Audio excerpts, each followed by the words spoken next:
Okay, so we have officially reached the end of season 6. That was the finale, and this is now actually being recorded on Christmas Day. So, once again, Merry Christmas to you all. Happy holidays wherever you are, whoever you're celebrating it with, even if you're not celebrating Christmas specifically. Happy holidays. Hope you're all having a great day. Whatever time of day this is, if you already had food, if you're waiting for the food, don't eat too much and don't drink too much. I give that warning speaking from experience. But yeah, happy holidays and a very happy holiday season to you all. And in advance, a very happy new year.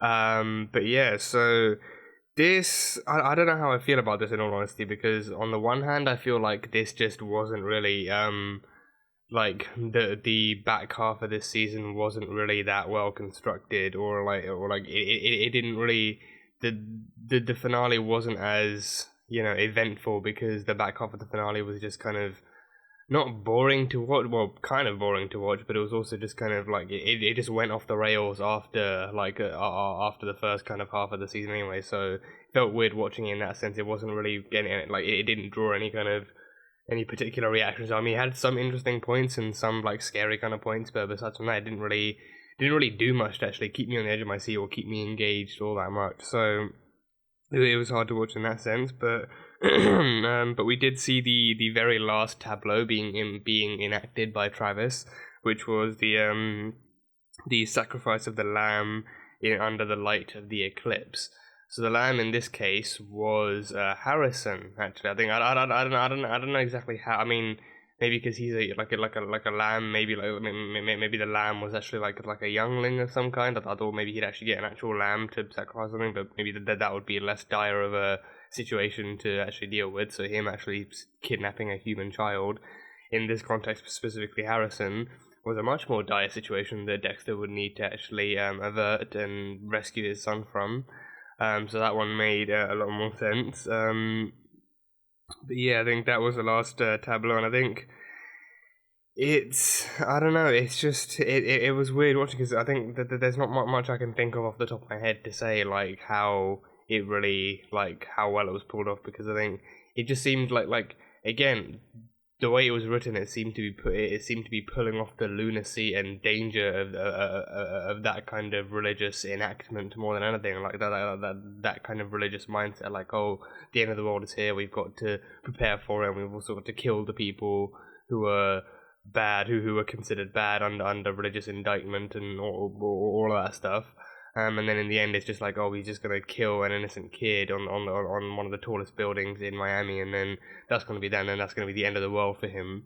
But in the end, it was just Dexter rescuing his son and taking out another megalomaniac, pretty much. So yeah, that was that. But the Travis thing is over. I think I will say this: Colin Hanks did a pretty good job as Travis. I think.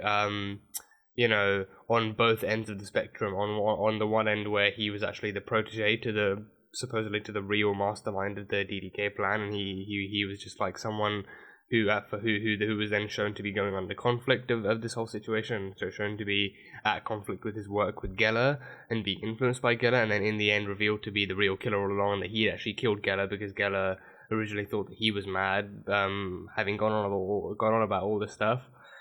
And then he killed Geller. I think originally trying to prove a point. He said he was trying to show that Geller couldn't be touched or harmed by the sword, but then he actually stabbed him to death anyway.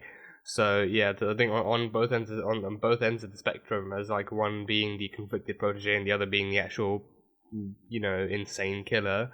He actually did a good job of actually like showcasing that kind of performance, and he actually did a good job there.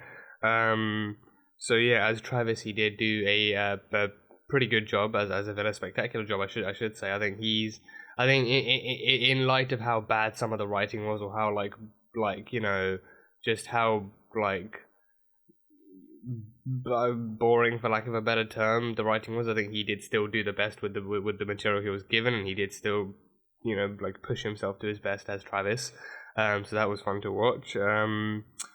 But yeah, I think on Travis's point, I think it's just it's I think one thing they do, I think this might be the first time that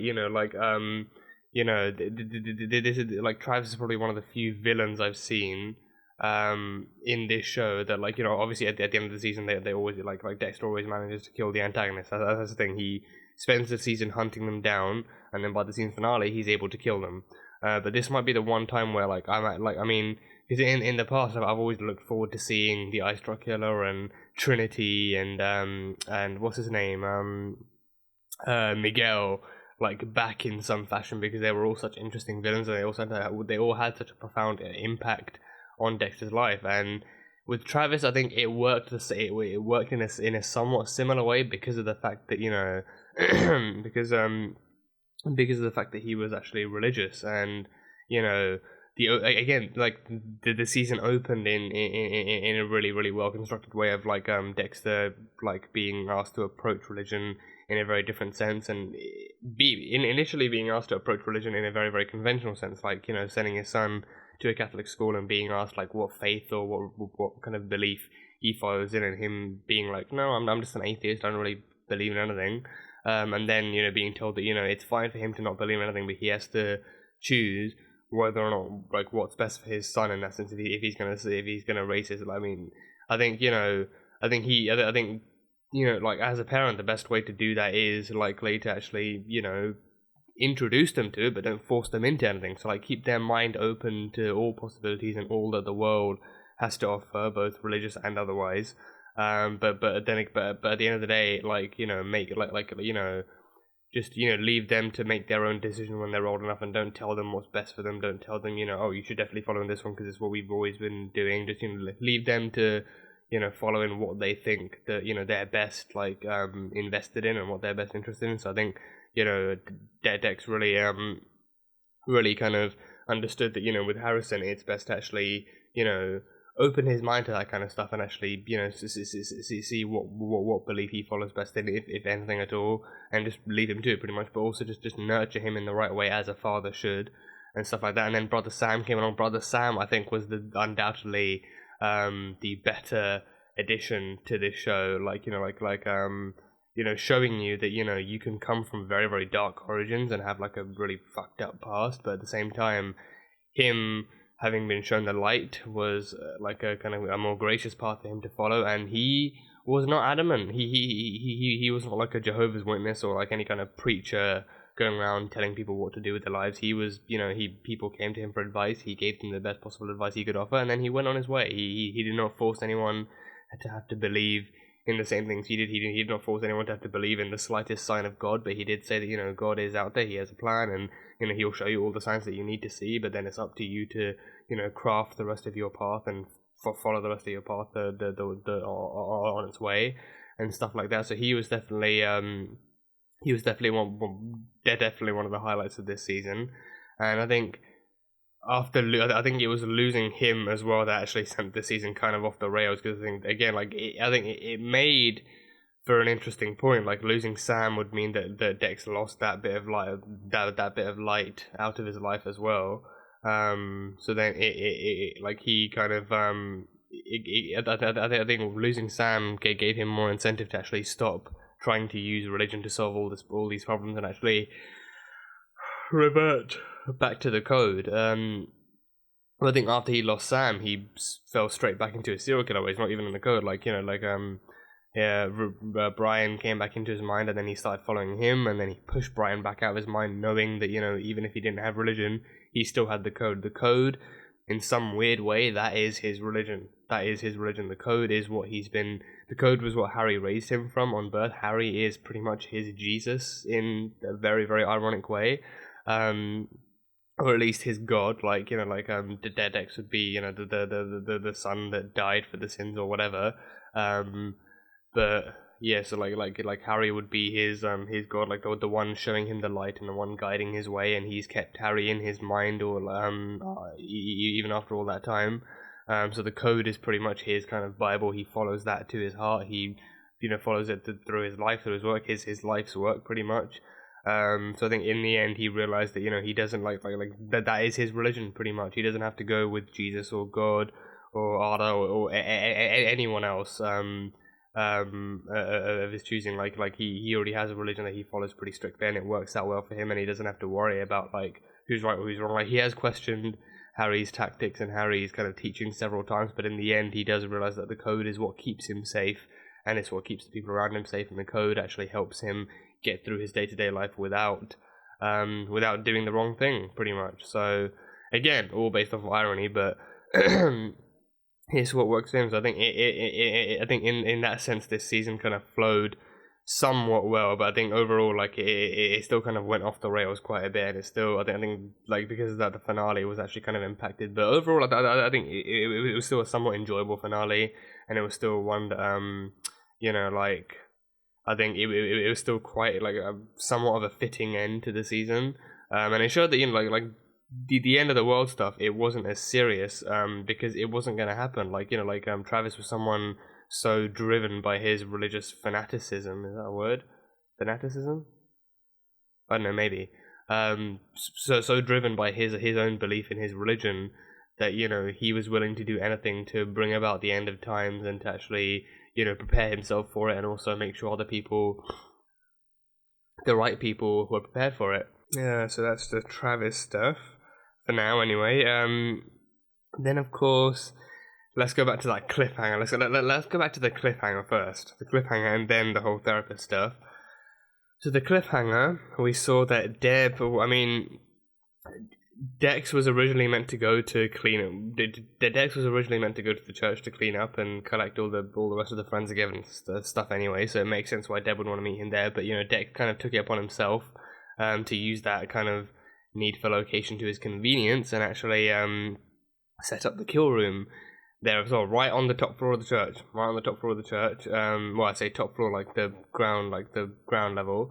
And he set up the kill room there, and he wrapped up Travis in all the necessary plastic sheeting and all that sort of stuff. So he used that kind of need and that kind of timing to his convenience. Well, I say timing to his convenience. He used the need for location to his convenience. But then, given that he was meant to be there anyway, that's what made it so easy for Deb to find him there. But also, Deb found him killing. I think Deb presumably heard all the necessary voices. She heard Travis talking, and she heard Dexter talking, and then she just peers around the corner, and in the distance, on the direct other side of the church, she just sees Dex with an apron and with some dude, potentially Travis, just wrapped to a table, and then she just sees him stabbing him through the sheeting. So she just saw Dexter kill someone. That's the bare minimum. Okay, that is the baseline of this new discovery. That she saw Dexter kill someone. She doesn't know the context of any of this.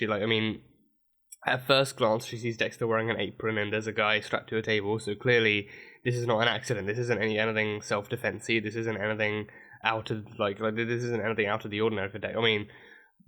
Half and half. This isn't something out of the ordinary for Dexter. It's not a self-defense thing. He's not under attack. He's not in a fight with Travis. He's got Travis exactly where he wants him. Travis is pinned down, unable to move.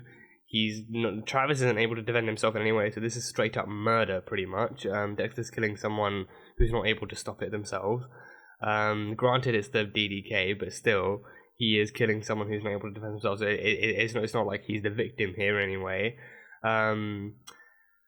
But yeah, so that's the bare minimum. She's seeing Dexter kill someone. She doesn't know he's killed anyone else. She doesn't know that this isn't his first time. But then again, at first glance, she knows that Dexter is in a position where he's able to kill someone, and he clearly has the willpower to do so. So this can't be his first time. Like for someone who's killing for their first time, they would not go to this length of preparation to kill someone if it was their first time. Like if it was their first time, it would more likely be self-defense, like they're being attacked and they're switching the knife around and then bang, the other person's dead. This isn't that case. So what kind of conclusion Debra is gonna draw from all this? I'm kind of anxious to know because I don't know what it might mean for Dexter. Like Debra sees all of this going, so that just makes me all the more kind of anxious to see how season 7 is going to start up and see how they're going to explore this stuff. Because on the one hand, she's in love with Dexter.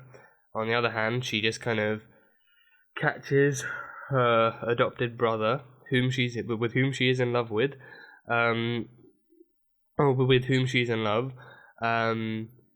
killing someone, in the process of murdering someone in cold blood.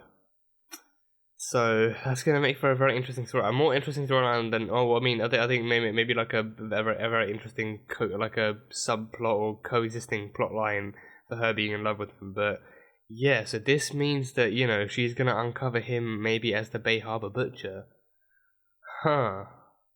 Because then I think like seeing him doing all of this, it's not good. Like she's I mean she might pass out and then he might try. I mean she might pass out, but I think she's gonna be still aware enough in the moment to know that it wasn't some kind of hallucination. She did see her brother under the light of the lamp, killing Travis Marshall, in a very non self defensy way, in a very prepared and very serial killery way.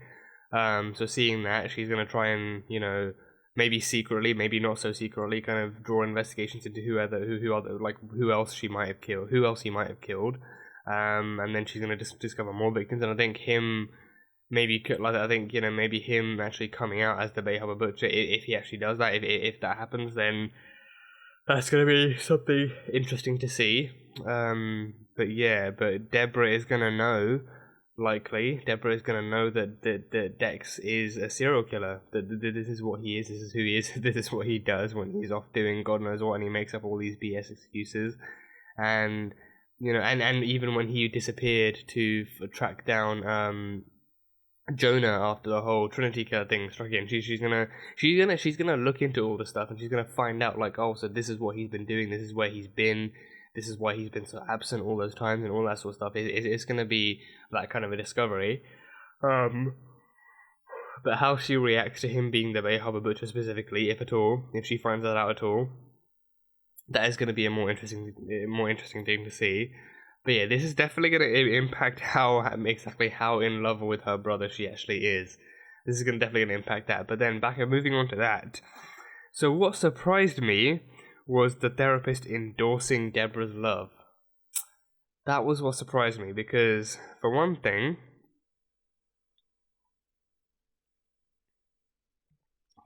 it's like, incestuous love is not something the typical person endorses.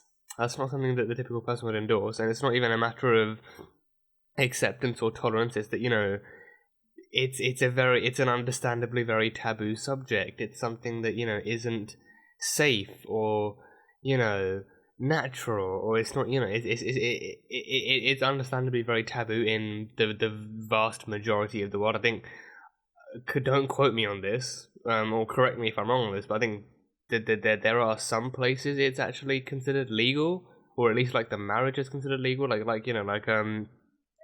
family, like marrying within the family, like not direct family, like not literally marrying your sister, like maybe your cousin or something, like maybe like a distant cousin or like a second cousin or something. Like marrying a cousin, I think in some countries is actually legal. So I don't know if that's limited to marriage or if you can actually procreate within the family, because I think procreation, that's when problems actually start to seep into the bloodline. But incest as a whole is an understandably taboo thing, and I don't think Deborah is going that far so as to want to actually fuck her brother. I don't think she's going that far. I think this is more of an emotional thing than I think. So I think in that context, I think that's what the therapist understands. That Deborah hasn't talked about wanting to get physical with her brother anytime soon. So she's focusing on the emotional aspect of it, and that is what she's talked about. Dexter has a very, very profound and positive emotional impact on her life. That he is her anchor. He keeps her safe. He's the one she can always go to vent and release and stuff like that. And she can always trust him with anything. So he makes her feel good that way. So I think with that in mind, she is encouraging Dexter. She is encouraging Deborah to actually confront her feelings and to be open about them with Dexter and to see what the thing is. And she did say you need to be careful with this, because you need to prepare yourself for the fact that Dex likely will not feel the same way that you will. So you need to so this is mainly a good way and a good exercise for her to be able to get her feelings out in the open without keeping them bottled up. But also needing to actually keep in mind the fact that Dex likely will not feel like Dex is not guaranteed to feel the same way, and based on their history, Dex sees her as nothing more than a sister. So he doesn't see her in any kind of romantic light. He doesn't feel that way about her. So she needs to prepare herself for that kind of reaction too. yeah, I think in the moment, seeing the therapist endorsing this kind of made me surprised. Like, really, I think, I've like never really been with a therapist, so I don't know exactly how they work. But I think, to my knowledge, like, they do encourage you to explore any and all of your feelings in the most effective way possible. So, like, in the moment, I was surprised. Like, really, the therapist is endorsing this, but at the same time, it's like, you know, the better, like instead of shutting down her feelings and saying like, no, these feelings are wrong, you shouldn't be having these, instead of shutting them down, investigating why she's having them is a good way to actually get them out in the open and get them sorted out first. Telling someone to bottle it all up and ignore it is just going to make them want to, like, it's just going to make them feel that way even more, because then they'll be because they'll be more inclined to want to process it, but then they'll be aware that it's something that they shouldn't do, so then it will just start building up inside them. But then actually encouraging them to be out in the open about it and actually exploring it in a safe way is what's best. So I think in this particular case with Deb, I think, like, confronting Dexter about it. I mean, she did kind of do it. She did tell him, like, she loves him, but I think, Dex being her brother definitely took that in a more familiar way, like, I love you, bro. So, he just responded with the appropriate "I love you too, sis," with the air spuds as well. So he definitely approached her in that way. But yeah, I think just like having her confront these feelings with Dex, is the best way to go about actually processing these feelings and actually getting them out of the way firsthand, instead of telling her to bottle these all up because it's wrong. But I don't think they'll be going like too deep into this whole incest thing, this whole like brotherly sisterly love storyline. I don't think they'll be going too far with this. I think the emotional kind of forefront will be as far as they actually go with it, and actually exploring exactly how and why she's in love with Dex, and then afterwards, after Dex himself talks her through her feelings, she'll know that she wants a guy like Dex. She doesn't want Dex specifically. Like, in her life so far, the only guy she's ever had that's like Dex is Dex. So that's why she's so in love with him. She's in love with the happiness he brings her and the way he makes her feel. But she's kind of putting all of that above the fact that he is her brother. So the sooner he lets her know of that, and the sooner he talks her through that as well, she'll understand that she wants a guy with good qualities that Dex has presented her with over the years, and the safety and warmth and compassion that he's treated her with. So she wants that in a guy, not specifically her brother. So it is more of a chance of it is more of a case of her just wanting those qualities in a nice normal guy, and wanting to eventually settle down with him one day. So not specifically with Dexter. So I think that will be a much more constructive way to actually explore this stuff in season 7. But we'll see. We'll see exactly how that stuff goes. But yeah, that is pretty much all I have for this episode. But yeah, I think season 7 will be an interesting thing to see go underway and see exactly how it's actually all pulled off. But yeah, that is pretty much all I have. So I'm hoping you guys enjoyed this season as well. I think again, it was an enjoyable season, but I think for me, it did have more of its more downs than ups, but I think the ups were kind of at points overshadowed by the downs. But overall, it did have highlights and did have great things to enjoy. So hopefully next season should be a step up from this. But we're almost at the end. Season 7 is the penultimate season, so this has been a rocky journey. This has been a very rocky journey. Like, no one will know that more than you guys. But I am enjoying it all the more for it, and I can't wait to see what the rest of this series has to offer as a show. So yeah, that is it for season 6 of Dexter. But yeah, that was season 6, episode 12, titled "This Is the Way the World Ends." So thank you guys so much for watching this video. If you guys enjoyed it, then salt and burn that like button. Comment or review the episode on what you think of the season as a whole, what you thought of the season, what you liked, what you didn't like, and what you're looking forward to in season 7. The uncut reaction will be up on Patreon, so feel free to check that out. And yeah, and again, a very Merry Christmas to all of you out there, wherever in the world you are. If you don't celebrate Christmas, or if you're celebrating something else, then happy holidays. I'm hoping whoever you're with, friends or family, or even if you're by yourself for whatever reason, I do hope you still have a very happy holiday season, and you have a very happy Christmas wherever you are. and in advance a very happy new year as well. We've not got much left of 2019 to celebrate, so we are entering a new decade. So you know, it's been one hell of a decade so far. So hopefully the 20s should herald something a lot more like kind of joyous for us to actually celebrate, and we should all go into the 20s with brighter, more positive, and more kind of influential and accepting minds and all that stuff. So yeah, so again, very happy holidays to all of you out there. Hope you've had a great Christmas, and hope you're having a great Christmas and a great holiday season. But yeah, that is it. So I will see you guys next time.